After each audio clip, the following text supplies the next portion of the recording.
For life. Brothers for life. 100 people lose their lives because some misguided men and women believe that killing other people is a path to success. You don't go use this money high. But you calm down now. I never tell you I go fix am. No salary for you until you have rented one flat. I'm about to lose your father's company inheritance because losers whine about their best, while winners take home the pump. Tomorrow now with the go reunion, deal with our mates. Billionaires, man. Why you not tell Obi make you leave back? What be that?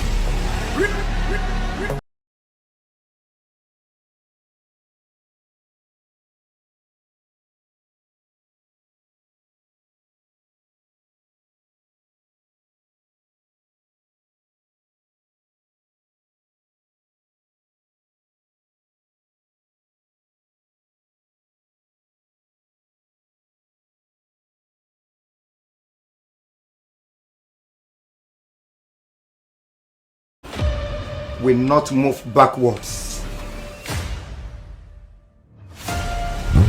You know who I am. Who is that? If I don't see my money in 2 days. Why don't steal me money? This is my life. Everything is going to fucking shit. Come here when I get back. When African science be this one. When I just. Hey, what's up guys? Welcome back to my YouTube channel. And I'm sure you see that for the first time in a while I am on my channel reviewing a movie, all dressed up, like fully dressed up in makeup. I mean, like, it feels like I'm deliberate about this video, right? Well, yes, I was very deliberate about this video, but at the same time I just got in from the premiere of Man for the Job. Okay, if you've been following my reviews on the channel, you remember that I talked about some of the movies coming out in the month of April, and Man for the Job is like the final one for the month of April, coming out on the 29th. But today is the premiere for the movie, and yes, of course, I attended the premiere and I just got in by the way, and I decided I quickly drop the review for the movie Blood Covenant, because I know that I'm owing you guys that review, and I thought, now that I'm in, I still have some energy, let me quickly drop the review, and that's what I am about to do. So guys, this is going to be a pretty short review because it's late, I'm tired, I need to go grab some rest, but I'm just going to put out my thoughts regardless, just for the record. Okay, so yes, The Blood Covenant is a movie by Blood. I'm sure a lot of you have seen it. By now you should have seen it. It's about 2 weeks plus in the cinema already, but if you have not seen it, I mean, you still have the opportunity to see it on my channel. Okay, this is just information for those who are just coming to my channel for the first time. On my channel, I review movies, I talk about things I find interesting, lifestyle content, but it's beginning to feel like or look like that I am more known for the movie review. So if you're just coming to my channel for the first time, thank you for stopping by. Please remember to like and subscribe to my YouTube channel. I really appreciate you. Please do so. Thank you very much. So yes, let's quickly get to the conversation about what I think of the movie Blood Covenant, or what I think about the movie The Blood Covenant. Okay, to be very honest, when I saw the title and at the premiere, because of course I was at the premiere as well, when I was at the premiere, when I saw the title, I was a bit skeptical. I was skeptical because this is a theme that we're all familiar with, and I was also doubting what angle if there's going to be any fresh stuff about the story or the theme, you know, the whole occultic thing, ritual, money ritual and all that stuff. So I was a bit skeptical. I was already preparing my mind to have it as a reminder, you know, of the things we used to watch, because you know this particular theme, that's the money ritual theme, is something we used to see in the Nollywood back in the Kanayo days. We used to see it a lot. Okay, so we stopped seeing that kind of movie in recent time with these modern actors and producers. So I just felt like, okay, bad as a bad, right? I'm just going to take this movie as a reminder of those kind of movies from those days, even though we saw Living in Bondage recently, which also has an occultic feel and all that. So I just feel like, okay, maybe we just take it as like a reminder, just in case the movie is not that good.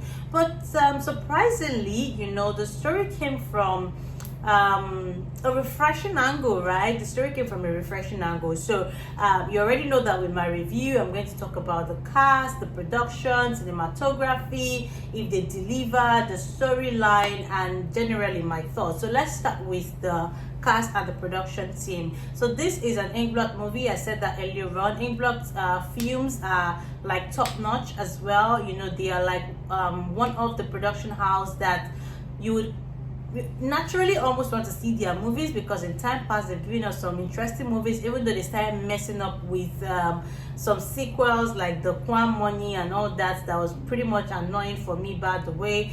But again, in time past they've done some very interesting movies that made the production house stand out. So Inkblot is of course an interesting production outfit or movie production outfit. So when I heard that they are the one giving us this, I just felt like, okay, I mean, at least we'll be able to watch, okay? Something will be good about the movie, if not everything. And then after that, I had to study the cast. I saw the trailer. It was sort of intriguing, even though at some point I was like, why is it looking like we're having Big Brother Naija cast like this? But of course it's not. I know that we have Erica on it, we have Tobi also on it from Big Brother Naija. Then we had other mixture like Uzor, Arukwe. You guys know that Uzor is like my fave. We also had I cannot be forgetting names right now. I know that it's been like a week, but I really cannot be forgetting names right now. So there are three of them. Tobi, Bakre, Uzor, Arukwe, Shawn, Faqua. Yes, I think the third guy's name is Shawn Faqua. We also had Fine Boy Alex. Who else did we have in the movie? We had Omowumi, Dada. We had what's her name now? I'm trying to remember her name. She played the sergeant. Ufoma McDermott. We also had Shalewa Star. Yeah, I think that's basically the people that are worthy of mention in this movie. So it was an interesting lineup, of course. Fresh faces mostly. Erica also in the movie, and I was particularly looking forward to Erica in the movie because I think this is going to be like a first major movie that I'll be seeing personally. So I really wanted to see what she was bringing to this movie, and fair enough. I mean, she did well, fair enough, and I liked the intrigue that came with her character, or should I say the twist that came with her character. So let's quickly talk about the storyline. So the storyline, I said earlier on, is different from what I was expecting. I mean, it had a little bit of fresh twist to what I was expecting. I mean, I was just expecting some, three guys, or I'm expecting some guys who are tired of hustling legitly and then decide to go do money ritual. So I was expecting to go that kind of route, and as a matter of fact, it was looking like it was going that kind of route because we had three guys introduced to us. That's Uzor, Tobi, and Shawn Faqua introduced to us as friends from way back. And then there was Alex as well, but Alex was lost at some point. But these three guys were prominent, and then it was a matter of the hustler. This one is going to construction. One is into drugs laundering and all that. And then there's another one that was doing legit business, taking care of his wife's business. That's Uzor, whose wife is Erica. So it was looking like that was going to be the storyline, the normal three frustrated guys, then they would go to money ritual. But somehow it had an interesting twist, and that was the twist of Alex coming back to their lives at a reunion they had from way back, because they all attended the same secondary school, including Erica. So Alex was returned to their lives via the reunion, and then they were like, oh, how come you're this rich? I mean, you're balling, show us the way kind of thing. And then I would have thought that Alex would take them to show them the way. But again, the twist was refreshing because it didn't happen that way. Rather, Alex was going to use his three friends to renew his covenant, because apparently he was into that kind of stuff. But unfortunately for Alex, during the struggle, he was killed, and then all of a sudden, there's also Olaya Igwe. Is that his name? Yeah, I think so.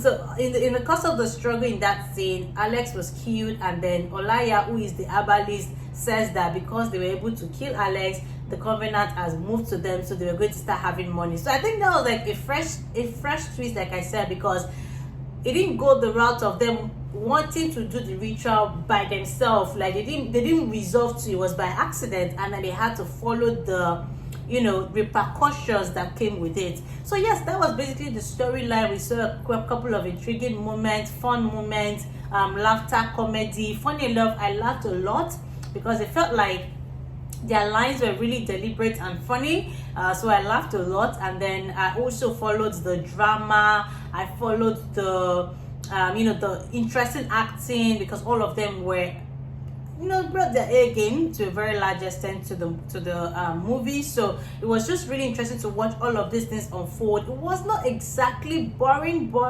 Of course, there were some tiring scenes, but I don't think that it was a movie I was like, oh, can we go, can we stop? No, it was not that kind of movie. I think to a large extent I enjoyed watching what was going to happen next and happen next. Funny enough, I didn't feel like it was too long. I didn't feel like I was tired of watching it, Funny enough, I just really enjoyed, the transition from one scene to another. Of course, there were some unbelievable scenes, flat scenes, but it didn't really make me get, laid back about the entire movie. Maybe because I saw that particular twist to the story that I wasn't expecting, and it just made me sit still to see what they had for me in the movie in entirety. So yes, all the twists that came and the suspense and the turns that came with Erica, knowing that the guys were involved in money ritual, and then she now got involved because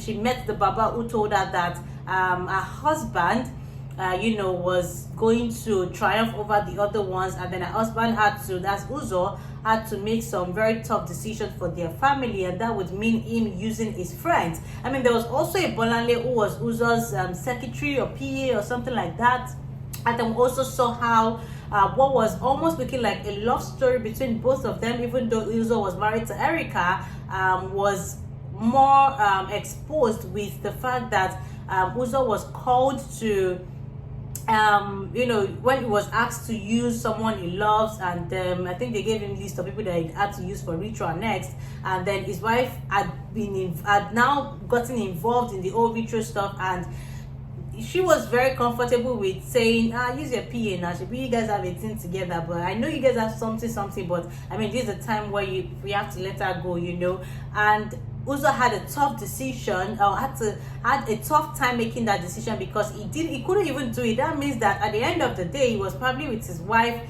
because he was trying to manage his wife's father's company, and not really because he loved her. And we could see that they had those moments where the wife was controlling because she was the one with the money. Obviously, it was her father's company Uzor was managing, so it was very obvious that it was very clear when they started painting the picture of Uzor having feelings for another woman who now is his PA. So I think I liked those little intriguing moments or side show to the entire thing. I liked the feel, I liked all those things. It was believable, it was interesting to see, and it just really held me bound for the entire thing. Like I said, it wasn't like the movie was particularly fantastic, but I think it was a breath of fresh air, coming from the fact that they had something different to show with that particular theme of ritual and money ritual and all that stuff. And then it was also interesting to see how it all ended, who escaped, at the end of the day.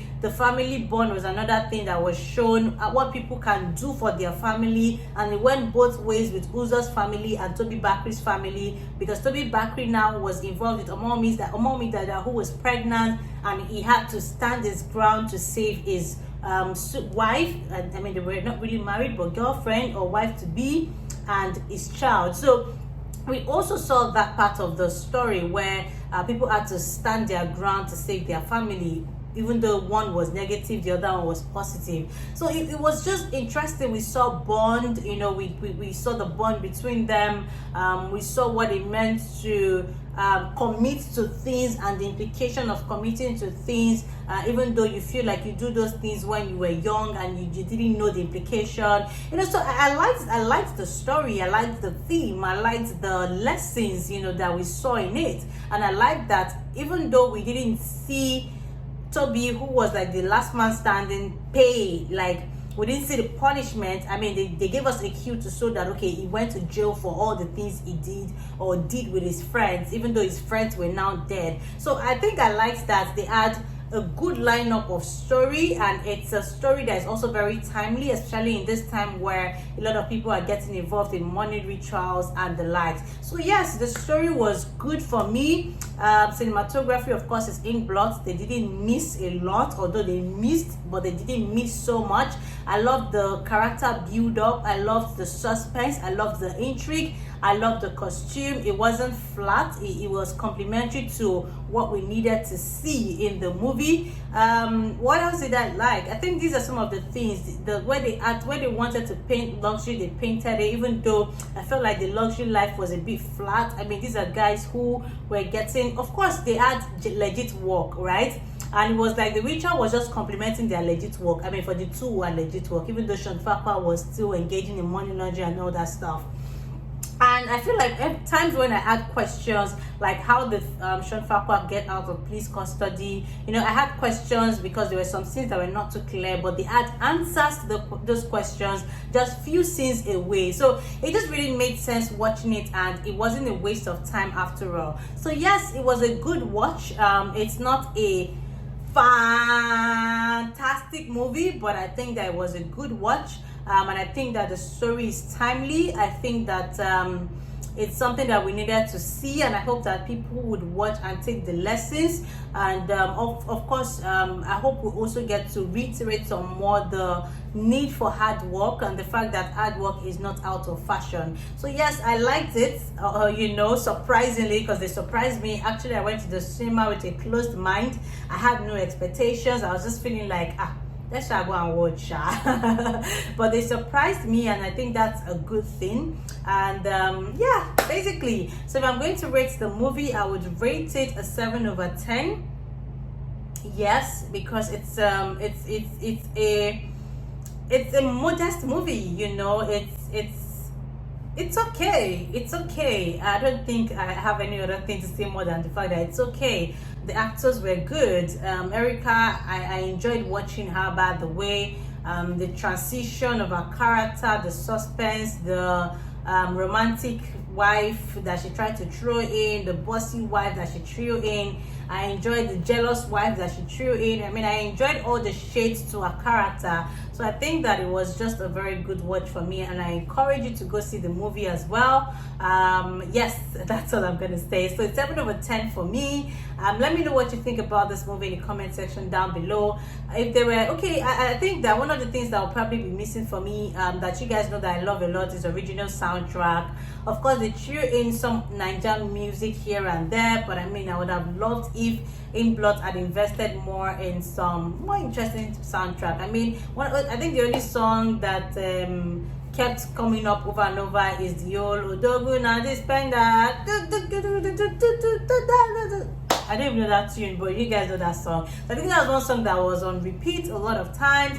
I would have loved more songs. I would have loved more music, more original, by the way, because people are investing in original songs these days, and I think that's a good way to go. So, but basically, I've rated it 7/10. I would have deducted small because of soundtrack and stuff, but I think it's okay. It's fine. I enjoyed it. So let me know what you think, guys, in the comment section. Remember to like this video and subscribe to my channel as well. You know what's going to come up next in line with the review on my channel, and that is Man for the Job. I enjoyed the premiere today, by the way, but I'm not going to give you all of that here.